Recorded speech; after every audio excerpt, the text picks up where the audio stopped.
కూడా బజ్జీ అనేది చేస్తున్నాను. దానికైతే ఫస్ట్ అయితే బ్రెడ్ అయితే ఇలా మొత్తం స్మాష్ చేసేసుకున్నాను. అలాగే ఉల్లిపాయ ముక్కలు, కరివేపాకు, కొత్తిమీర, అల్లం, అలాగే తెల్లగడ్డ సన్నగా చాప్ చేసుకున్నాను ఫ్రెండ్స్. ఇప్పుడు మన వీడియో అయితే చూపిస్తాను.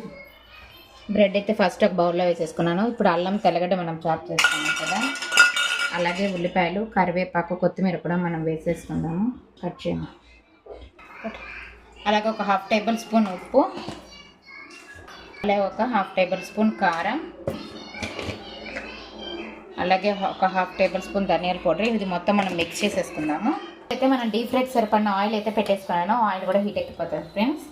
ఓకేనా, ఇలా మొత్తం మనం ఇలా మిక్స్ చేసేసుకున్న తర్వాత ఇప్పుడు మనం సేమ్ వంటలాగే మనం బౌల్ చేసుకొని వేసేసుకుందాం. ఒక్కొక్కటి ఇలా ఒక్కొక్కటిగా మనము వేసేసుకుందాం వంటలాగా. ఓకేనా,